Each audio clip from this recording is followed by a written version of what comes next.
आदरणीय मेरे प्रिय दोस्तों और भक्तों, पद्माक्ष नामक राजा ने कितना तप किया था। दोस्तों, आप इसका अंदाजा भी नहीं लगा सकते कि पद्माक्ष ने कितना तप किया होगा। अब यह तप किस लिए किया था और क्यों किया था, इस वृत्तांत में आप सभी को यह पता लगेगा। दोस्तों, बने रहिए इस सूक्ष्म वृत्तांत में मेरे साथ। यह वृत्तांत बहुत ही सुंदर और मनोहारी होने वाला है। दोस्तों, यह वृत्तांत आनंद रामायण के सारकांड से लिया गया है। अतः आपसे विनती है कि बने रहिए इस वृत्तांत के अंत तक, आपका भी परोपकार होगा। तो बिना समय गंवाए इस वृत्तांत को शुरू करते हैं। दोस्तों, यह वृत्तांत उस समय का है जब सीता जी का जन्म और नामकरण श्री राजा दशरथ ने यह प्रश्न किया था पुरोहित मुनि शतानंद से कि सीता पृथ्वी से किस प्रकार आपको प्राप्त हुई। वह सब वृत्तांत राजा दशरथ ने कहा कि मुझे बताया जाए। तब शतानंद जी ने कहा कि बहुत अच्छा। ऐसा कहकर उन्होंने यह वृत्तांत शुरू किया। शतानंद बोले कि हे राजन, पूर्व काल में पद्माक्ष नाम का एक बहुत प्रसिद्ध राजा था। उसने सारे संसार को लक्ष्मी की कामना में तत्पर देखकर मन में सोचा कि मैं अपने तप द्वारा लक्ष्मी जी को अपनी पुत्री के रूप में बनाऊंगा और निरंतर उन्हीं पर अपने सभी प्रेमानुराग निछावर करूंगा। ऐसा विचार करके उस राजा पद्माक्ष ने तीव्र तप किया। उसके तप से प्रसन्न होकर जब लक्ष्मी जी समक्ष आकर खड़ी हो गई तो राजा पद्माक्ष ने कहा कि तुम मेरी पुत्री बन जाओ। तब लक्ष्मी जी ने कहा कि हे राजन, मैं तो विष्णु जी के अधीन हूँ और मैं स्वतंत्र नहीं हूँ। अतः आप विष्णु जी से प्रार्थना करिए। यदि वह इस बात को मान लें तो मैं तुम्हारी पुत्री बन सकती हूँ, इसमें कोई संशय नहीं है। तब राजा ने कहा कि बहुत अच्छी बात है, वह विष्णु जी के लिए तप करेंगे। और उन्होंने यह तप स्टार्ट कर दिया। विष्णु जी प्रकट होकर उसे जब वर देने आए तब राजा पद्माक्ष ने कहा कि मुझे रमा यानी कि लक्ष्मी को पुत्री के रूप में दीजिए। यह सुनकर विष्णु जी ने उसे मातुली, बिजौरा या नारंगी का फल दिया और अंतर्ध्यान हो गए। राजा पद्माक्ष ने उस फल को फाड़ कर देखा तो उसमें स्वर्ण के समान एक कन्या उनको दिखाई पड़ी। राजा ने उसे ही अपना कन्या मान लिया। वह कन्या सबके चित्त को आनंद देने वाली थी। सभी लोग प्रसन्न होकर लक्ष्मी के नाम से उसे राजा पद्माक्ष की कन्या बताने लगे। राजा की गोद में चंद्रकला के समान बढ़ती हुई वह कन्या जब विवाह के योग हुई तब राजा ने उसके स्वयंवर का प्रारंभ किया। राजा ने निमंत्रण भेजकर सभी राजाओं को बुला लिया। सभी राजा पद्माक्ष के स्वयंवर में आए। देवता, मुनि, गंधर्व, दैत्य, मनुष्य, इच्छा अनुसार रूप धारण करने वाले पक्षी, पर्वत, नदी, समुद्र, वृक्ष, यज्ञ, किन्नर और रावण आदि राक्षस भी उसमें सम्मिलित हुए। उनको देखकर राजा ने कहा कि जो कोई अपने शरीर को नीले आकाश के रंग में रंग लेगा उसे मैं अपनी यह पद्मा नामक कन्या दे दूंगा। यह मेरी प्रतिज्ञा है। परंतु वैसा न कर सकने के कारण राजाओं ने बलपूर्वक कन्या को हरण करना चाहा। यह देखकर राजा पद्माक्ष ने उनसे लोमहर्षक अर्थात रोमांचकारी भयानक युद्ध किया। उसके बाणों से पीड़ित होकर मनुष्य और देवता लोग भी युद्ध परारमुख हो गए, किंतु दैत्यों ने भयानक संग्राम करके उसे मार डाला और वे सब मिलकर पद्मा को जब पकड़ने लगे, पद्मा अग्नि में कूद पड़ी। तब उसे कहीं मिलकर तब उसे कहीं ना पाकर वे सभी राक्षस उसे समस्त नगर में ढूंढने चले गए। राजमहल को खोद कर गिरा दिया गया। इधर उधर की बहुत सी भूमि खोद डाली गई। क्षण मात्र में सारा नगर शमशान बना दिया गया। लक्ष्मी के संसर्ग से राजा पद्माक्ष का सर्वनाश हो गया। यही कारण है कि मुनिजन लक्ष्मी को कभी नहीं चाहते। दोस्तों, इसमें आपके इस प्रश्न का भी उत्तर आ जाता है कि मुनियों को लक्ष्मी पसंद क्यों नहीं है। क्योंकि लक्ष्मी से चित्त चंचल हो जाता है और भय की वृद्धि होती है। मनुष्य मारा जाता है और विशाल शोक एवं दुख की प्राप्ति होती है। इस कारण उससे दूर ही रहना उचित है। युद्ध में राजा पद्माक्ष की हजारों स्त्रियां उसके साथ ही अग्नि में जल मरी। इसके पश्चात वे सभी दैत्य अपने स्थान को चले गए। कुछ दिनों के पश्चात वह लक्ष्मी अग्निकुंड से निकलकर बाहर आ गईं। इतने में ही संसार को जीतने की इच्छा से रावण पुष्पक विमान पर बैठा हुआ आकाश मार्ग से आ निकला। तब सारण को, जो रावण का मंत्री था, सारण, उसे अग्निकुंड के बाहर देखकर रावण को दिखलाकर कहने लगा कि पूर्व काल में जिस पद्मा के लिए देवता और असुरों को राजा पद्माक्ष के साथ युद्ध करना पड़ा था, यह वही कन्या अग्निकुंड के समीप बैठी है। तब सारण के इस वचन को सुनकर रावण ने ज्यों ही लक्ष्मी की ओर देखा, वह काम से पीड़ित होकर रथ से कूद पड़ा और पद्मा को उसने पकड़ना चाहा, परंतु इसके पूर्व ही वह पुनः अग्नि में प्रवेश कर गई।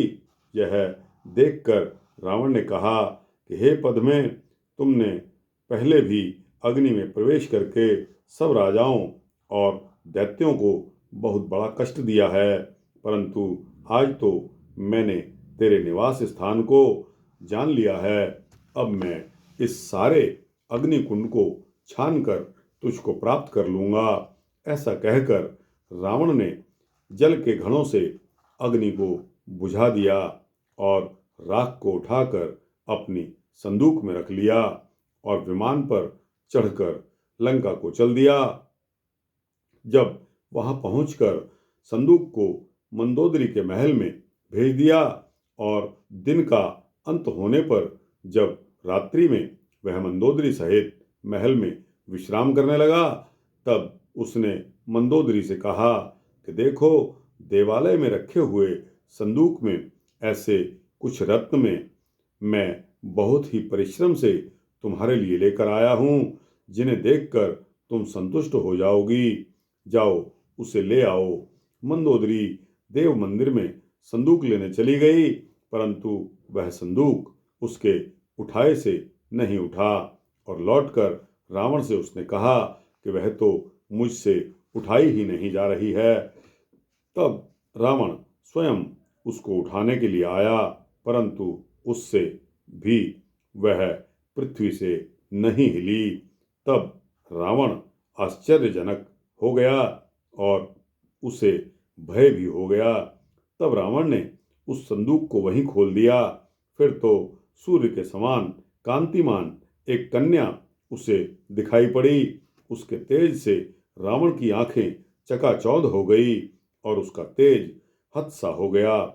उस मनोहर बालिका को देखने के लिए उसके मित्र तथा पुत्र आदि आने लगे। तब रावण ने राजा पद्माक्ष की पूर्व तपस्या सहित उस कन्या की उत्पत्ति और देवता तथा राक्षसों की पराजय आदि का वर्णन करके वह सब वृतांत कह सुनाया कि किस प्रकार वह पद्मा नामनी कन्या उसे प्राप्त हुई थी। तब वह सब वृतांत सुनकर मंदोदरी भयभीत होकर क्रोधपूर्वक दशानन से बोली कि जब तुम यह जानते थे कि यह विध्वंसकारिणी है, तब तुम इस प्रचंडा को लंका में क्यों लाए हो। यह दुष्टा तो स्वयं का ही पात करने वाली है, अतः इसको शीघ्र ही वन में छुड़वा दो। जब यह अपने बाल्यकाल से इतनी बोझिल है तो युवा होने पर न जाने ये क्या करेगी। मुझे तो ज्ञात होता है कि यह तुम्हारा भी घात कर देगी। इसे लंका में एक घड़ी भी मत रखो। रावण ने मंदोदरी की बात को सत्य माना और मंत्रियों से परामर्श करके दूतों को आज्ञा दे दी कि इस संदूक को विमान में रखकर आज ही वन में छोड़ आओ। राक्षस उस विमान में उसको रखकर आकाश मार्ग से ले चले। मंदोदरी ने कहा कि इसे बाहर मत छोड़ना, पृथ्वी में गाड़ कर आना, क्योंकि यह तो किसी जितेंद्रिय गृहस्थाश्रमी के ही गृह में वृद्धि को प्राप्त करेगी, जो सर्व चराचर में स्वात्मीय व्यवहार करेगा। उसी के गृह में यह चिरकाल स्थायी रहेगी। तब मंदोदरी के इस वाक्य को सुनकर ज्यों ही दूतगण उस संदूक को लेकर चलने लगे, त्यों ही वह कन्या बोली, उन सब राक्षसों सहित रावण के वधार्थ में मैं फिर लंका में आऊंगी और पुनः तीसरी बार भी यहाँ आकर निकुंभ पुत्र पौंड्र को तथा 10 सिर वाले उस रावण का वध कर कर लौट जाऊंगी और पुनः चौथी बार आकर कुंभकर्ण के पुत्र मूलकासुर का वध करूंगी। तब उसके इस वाक्य को सुनकर रावण का हृदय जल उठा और वे सब राक्षस भयभीत होकर मृतक के समान खड़े हो गए। रावण ने सोचा, तब इसे मार ही क्यों न डालूं। उसने अपनी पैनी तलवार निकाली और ज्यों ही मारना चाहा कि पद्मा को मार डालूं, त्यों ही मय दानव की कन्या मंदोदरी ने उसे रोक दिया और कहा कि आयु के शेष रहते हुए तुम आज ही क्यों मरना चाहते हो। ऐसा साहस मत करो, तुम्हारी मृत्यु हो जाएगी, क्योंकि इसका वचन तो मिथ्या नहीं होगा, भविष्य को देखा जाएगा। अभी तो तुम इसे वन में छुड़वा दीजिए, कालांतर में आने वाली मृत्यु को तुम आज ही क्यों बुला रहे हो। मंदोदरी की इस बात को सुनकर रावण शांत हो गया और दूतगण उस संदूक को विमान में रखकर ले उड़े। वह विमान उड़कर मिथिला नरेश के वन में आ गया। रावण के दूतों ने उसे वहीं उतारकर उस कंडिका को पृथ्वी में गाड़ दिया। फिर वे दूत लंका में लौट आए। उधर जब सूर्य ग्रहण का पर्व आया तो विदेह राज ने वह भूमि एक ब्राह्मण को दान में दे दी। जब भूमि जोतने का समय आया तब उस ब्राह्मण ने एक शुभ मुहूर्त को देखकर उसमें शूद्र द्वारा हल भेजा। शूद्र हल से पृथ्वी जोतने लगा। जोतते जोतते उसके हल के फाल से एक कंडिका यानी कि संदूक निकल आई। उसे लाकर शूद्र ने उस भूमि के स्वामी को अर्पित कर दिया। उसने समझा कि इसमें धन का कोई कोष होगा। शूद्र ने कहा कि हे महाराज, आप तो बहुत ही भाग्यशाली हैं। ऐसे शुभ मुहूर्त में आपने कृषि कार्य को आरंभ कराया कि हल के अग्रभाग यानी कि सीता अर्थात फल से यह संदूकची आ लगी है। आप इसे ग्रहण कर लीजिए। ज्ञात होता है कि उसमें कुछ खजाना भरा हुआ है। यह बड़ी बोझिल है। मैं कठिनाई में इसे यहाँ ला सका हूँ। इसमें बोझ ज़्यादा है। तब उसे ले जाकर ब्राह्मण ने हर्ष के साथ विदेहराज की सभा में उसे राजा को अर्पित कर दिया और उसकी प्राप्ति का समाचार कहा। उसे सुनकर राजा उस ब्राह्मण से बोले कि मैंने तो सभक्ति वह भूमि आपको समर्पित कर दी थी। अब उसमें प्राप्त यह पिटारी तो आपकी है, हमारी कैसे हुई। तब विदेहराज के इस वाक्य को सुनकर ब्राह्मण ने कहा कि हे राजन, आपने मुझे पहले केवल पृथ्वी ही दी थी, यह धनपूर्ण संदूकची नहीं दी। अतः पृथ्वी में जो यह धन मिला वह राजा का ही होगा ना, इसमें कोई वाद की बात नहीं है। आप मुझे अधर्म में न डालें और इस पिटारी को स्वीकार करें। इस पर राजा तथा ब्राह्मण का बहुत विवाद हुआ। तब राजा के सभासदों ने कहा कि हे राजन, अब इस विवाद को त्याग दीजिए और देखिए कि इसमें है क्या। तब विदेहराज ने दूतों से वह संदूकची खुलवाई तो उसमें एक बालिका को देखकर महाराज को बहुत आश्चर्य हुआ और ब्राह्मण उसे वहीं छोड़कर अपने घर को चला गया। तब राजा ने उठाकर उस कन्या का लालन पालन किया। देवताओं ने बाजे बजाए और उस कन्या तथा राजा पर फूलों की वर्षा की। गंधर्व गाने तथा अप्सराएं नृत्य करने लगी। राजा जनक ने प्रसन्न होकर उसे अपनी पुत्री बना लिया। ब्राह्मणों ने उसका जात कर्म संस्कार करवाया। राजा ने ब्राह्मणों को बहुत सा दान इत्यादि दिया। तब मातुलिंग फल से निकलने के कारण वह कन्या मातुलिंग अग्नि में वास करने से अग्निगर्भा और रत्नों में निवास करने से रत्नावली नाम से संबोधित की गई। धरणी से यानी कि धरती से निकलने के कारण धरणिजा, जनक के द्वारा पालित होने से जानकी, सीता के अग्रभाग से अर्थात फल के अग्रभाग से प्रकट होने के कारण सीता, और राजा पद्माक्ष की कन्या होने से पद्मा भी कही जाने लगी। तो दोस्तों, ये सीता जी के नाम मैं आपको गिनवा रहा हूँ, जो कि मातुलिंग फल से निकलने के कारण वह कन्या मातुलिंग, अग्नि में वास करने से वह अग्निगर्भा, और रत्नों में निवास करने से रत्नावली, और धरणी से निकलने के कारण धरणिजा, जनक के द्वारा पालित होने से जानकी, और सीता के अग्रभाग से अर्थात हल के फल से निकलने के कारण सीता, और राजा पद्माक्ष की कन्या होने से पद्मा भी कही जाने लगी।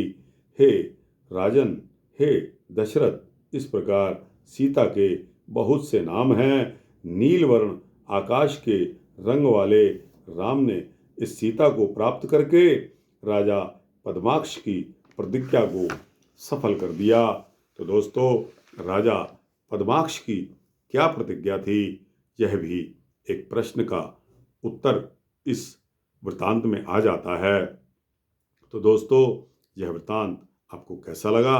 अच्छा लगा हो तो इसको लाइक और शेयर करके अपने दोस्तों, भक्तों, मित्रों, जिज्ञासुओं को भेजिए, और इस चैनल को सब्सक्राइब कर देंगे तो इसी तरह के सूक्ष्म भक्ति वृतांत आपको मिलते रहेंगे। जय श्री राम, जय श्री सीता रामचंद्र भगवान की जय।